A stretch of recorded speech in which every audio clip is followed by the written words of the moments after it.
Welcome.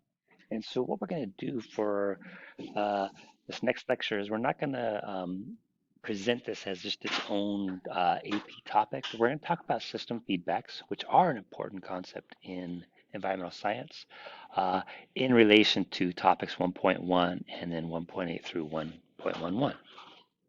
So first of all, we're going to make a mental shift in how we interpret the words positive and negative in this context. So positive feedback does not mean, so that symbol means does not equal good feedback.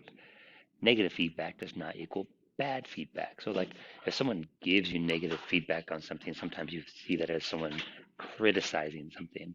So we want to get rid of this idea of negative feedback being bad and positive feedback being good. That is not what they mean in this context. And we really, really, really need to make that mental shift right away.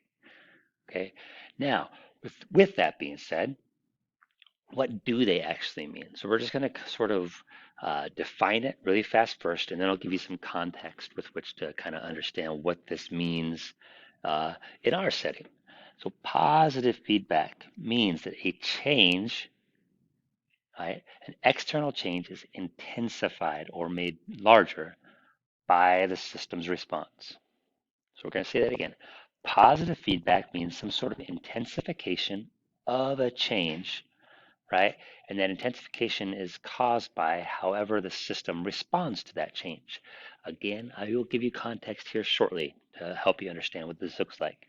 Negative feedback simply means that whatever change, external change occurs, it is counteracted by the system's response. So again, positive feedback doesn't mean good or bad. It means that the system's response to a change causes an intensification of the initial change or makes that change even larger. A negative feedback response means that when a change occurs in a system, the system responds by counteracting that change. Okay, now let's give this a little bit more context. So we're going to talk about what's called dynamic equilibrium. So systems often exist in this sort of state of stasis, right? Meaning it kind of hovers around this equilibrium point, if you will. So if you imagine this system over here, a very simplified system, right? So we have water coming in and water going out at essentially the same rate.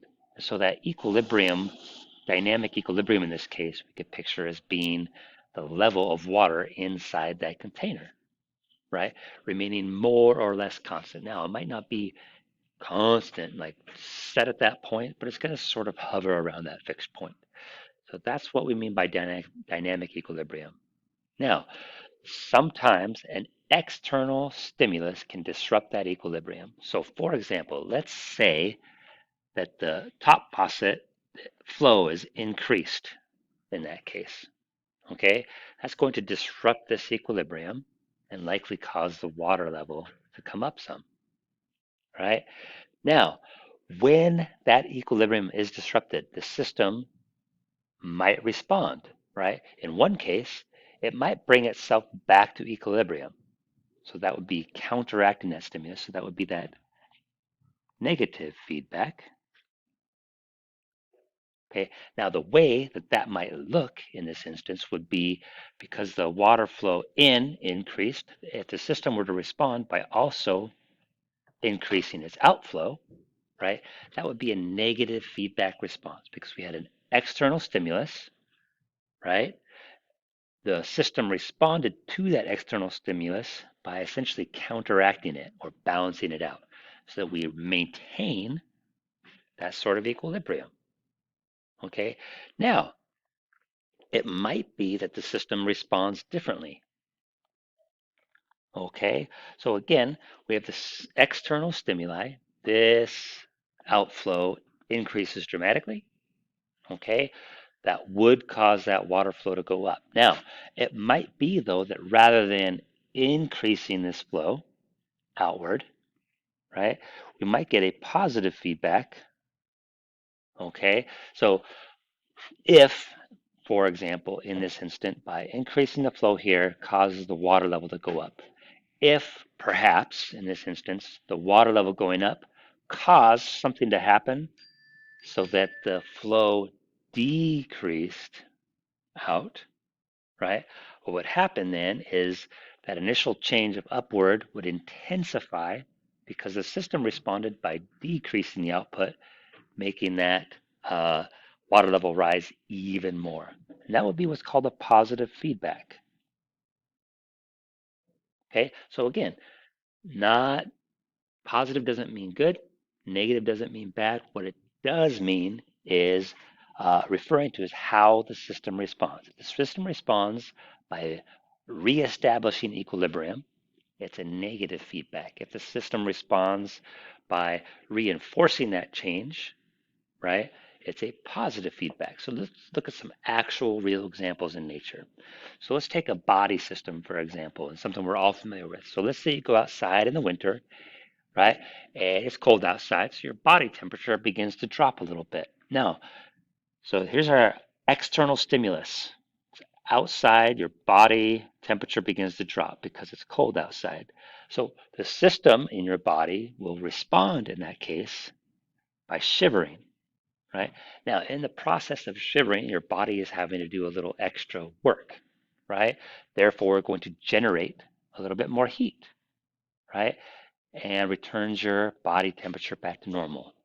Is that positive feedback or is it negative feedback?